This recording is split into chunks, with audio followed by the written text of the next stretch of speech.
Hey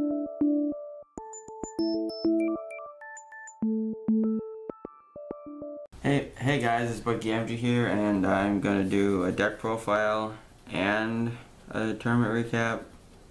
This weekend we went to the Wisconsin State Championships, and I played Flareon. So I'm gonna get straight into the deck profile, and I'm gonna tell you how I did afterwards. So my Pokemon line goes something like this. I play the 4 Flareons. And then I play 3 Shamans. And then I play 2/2 line of the Pyro with Intimidating Mane. And I had 1 Houndoom.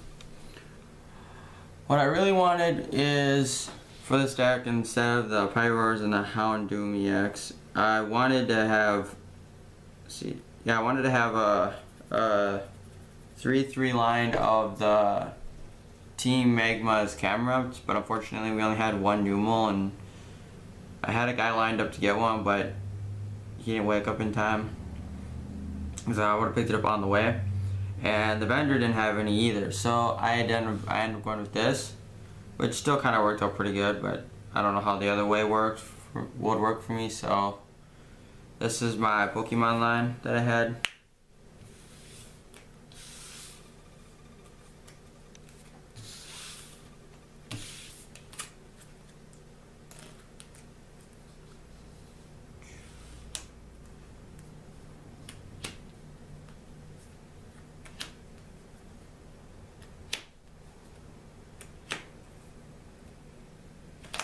So you can see all those. There you go, guys. Okay, so now for my supporters, I played 3 Blacksmiths, 3 Professor Sycamores, 1 Lysander, 1 Giovanni Scheme, and 1 Psychic Third Eye. I only have this one. I have this one in here so I can work on discarding energy if I need to from my hand. I can see what their other opponent's playing. I only use it like twice, so I might get rid of it. It's a newer card. I will be changing this deck list. Like, I would definitely be adding another Blacksmith. So yeah, not a lot of draw supporters, because I also have the 3 Shamans I can get, and I have my Stadium allows me to draw more cards. So that's not. I didn't really have any problem with not being able to draw. So I have 3 of the Battle Compressors. I have 2 Fighting Fury Belts. I wanted 3, but I couldn't get a 3rd one in time. Again, I made this deck the night before. I got done at like 2:30 a.m. for the tournament making this deck. So yeah, bear with me.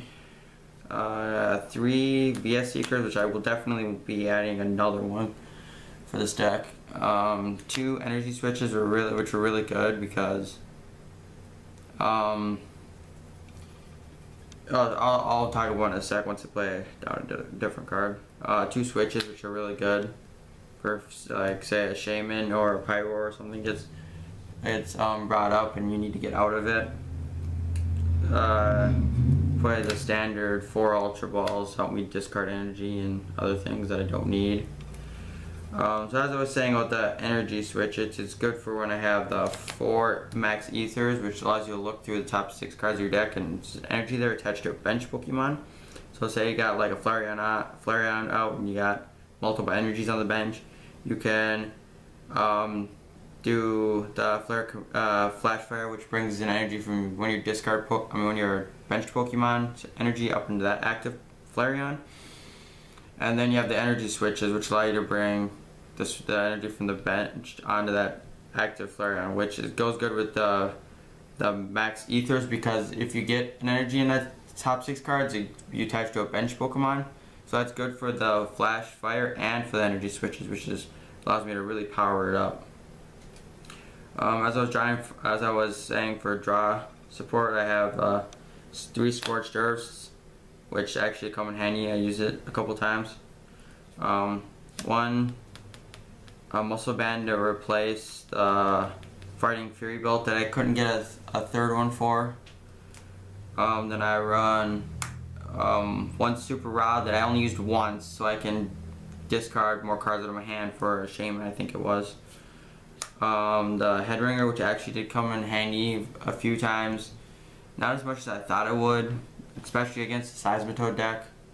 And then the one floatstone, which is good for like a Pyro or a Shaman or something, just in case you like get knocked out or you get brought up or something. There's another way to get out instead of just relying on switches or discarding energy. And then for my deck, I run, let's see, I run 12 fire energies, which is a good staple for this deck. I don't recommend running more. I would say out of 90% of my games I played, I was longer than say like 3-4 turns. I got about 10 energies out on the field attached to various Pokemons or Flareons for the most part. So yeah, this deck has real good synergy and energy acceleration, because I was seeing a lot of times I'd get a Battle Compressor like on the first turn, and I would discard a Blacksmith and 2 energies, and half the time I'd also have a VS Seeker or be able to draw into a VS Seeker with using Shamans or something, and I'd get like a turn 1 or 2 Flareon set up to do 110 damage, which is the base amount you can do with having 3 fire energies and doing 50 damage, which is really good. It knocks out Shamans. So now on to my tournament recap. I'm going to go through what I played, and then I'm going to tell you how I did from what I played. So it was 7 rounds, best of 2. I played all 7 rounds, of course, because I don't drop, because I'm not dumb, don't waste my money. But I'm going to kind of go in order. I'm not 100% sure what the order was, but I know the first match I played was a Wailord deck, which I did lose. I had a bunch of close knockouts that I could have had on some of this Pokemon, but he just got everything he needed. I was almost able to tie, but unfortunately we didn't. I'm pretty sure we were on the second match, but when we ran out of time, and I couldn't get the knockout that I needed to win the match.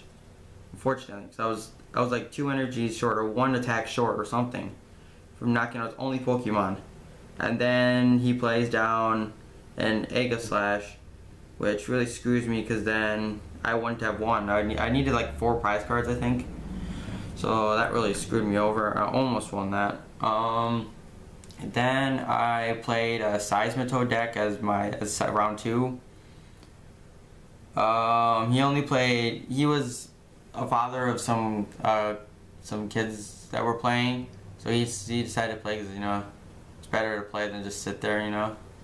So he told me he only played 4 double colorless energy, which he's gonna put in some water energy, but he couldn't get anything to save his life, so I just basically whomped him. Like I knocked out something the first game, and then he scooped, and then he just couldn't get anything the second game, and I was just knocking out everything because of my energy synergy on this deck is so good. It gets set up so fast. Then round 3, I'm actually not 100% sure what I played. I think I played a fighting Lucario deck.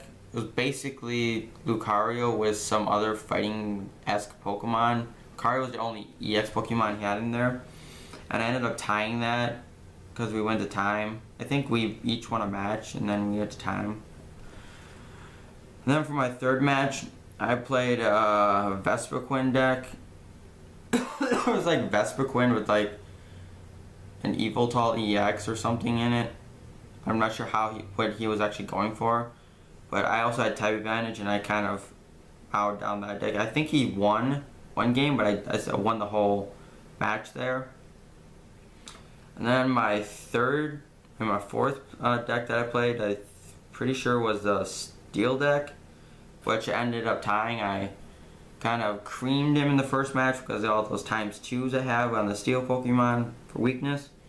And then I couldn't get, I only had like a Litleo the start of the second game, and he was able to get an Aegislash set up right away, and he killed it because I didn't have anything I could play or get, you know. So then he ended up winning, and we just ended up going down to time on the third game to tie. And then I played after that. I'm pretty sure, let's see, 1, 2, 3, 4, 5, 6. And then after that I played a Gallade deck. It's the Fighting Gallade, that's a stage 2 that does like 130 or something. I ended up winning that too because it's my synergy towards his setup he had to do was a lot faster, and I could start doing damage a lot sooner than he could, so it's easier to knock out. Even though he had no EXs, I was still a lot faster to knock out because once he gets one set up and I knock it out, he's got to try to set up another one. Well, I can knock out all his basic Pokemon that were like 60 or 70 HP easily with the Flareon setup. And then my last deck that I played against was like a Manectric Yveltal. That was a non-EX Yveltal. I'm not sure which one, but I ended up winning that as well because of again, synergy and setting up. I can get set up so fast because fire decks can get set up so fast with blacksmiths and battle compressors and VS seekers. It's crazy how fast they can get set up. So yeah, I ended up going 4, 1, and 2, only losing to that one Whaler deck, which I was so close to tying, which really would have brought me up. We started with 141 Masters. After round 7, we ended with 81 Masters. 82 Masters. And then, you know, because people always drop out because they can't make top cuts, so why bother continuing? So a lot of people would always drop. But I placed 21st out of those, the remaining players, which was pretty awesome, and I got 4 packs. I don't know how much championship points I got. I didn't look at that. I finally got my first set. I think I finally got my first set of championship points since I've started playing, which is pretty cool. I did get 4 packs, and I got a non-floor Togekiss EX out of it, so that's not bad. At the next regionals that I go to, which is gonna be Madison, that we go to, which is the next one. I will be playing this deck again because it is just that good. I don't think people saw this coming. I know I saw at least one other person play it, and that was in round 7, and he was 1 table above me, so that was good. Otherwise, I didn't really see anyone playing it. But these are the changes I will be making for sure. I will be adding another VS Seeker, so I have 4 of those. Adding another Blacksmith, so I have 4 of those. Taking out the Muscle Band to replace with another Fighting Fury Belt. I will be taking out for sure the Psychic's Third Eye and the Super Rod. And I only used Super Rod once, so I didn't have a need for it at all. I don't know if I'm going to keep the Pyroars and the Houndoom EX, or if I'm going to go to the 3-3 line of the Team Magma's Camerupt, because this obviously was working for me, even though I really didn't use much of the Pyroar, but I did get it set up to where I could use it to block if I needed to. I did do it at least twice. And the Houndoom I did use to attack, and I did use its Melting Horn a couple times to discard cards out the top of your opponent's deck, so it was okay. So yeah, this is my Flareon deck. I hope you give it a try and thumbs up this video because I actually did pretty good for once. So yeah, I'm Bucky Gamgee, and I will see you later.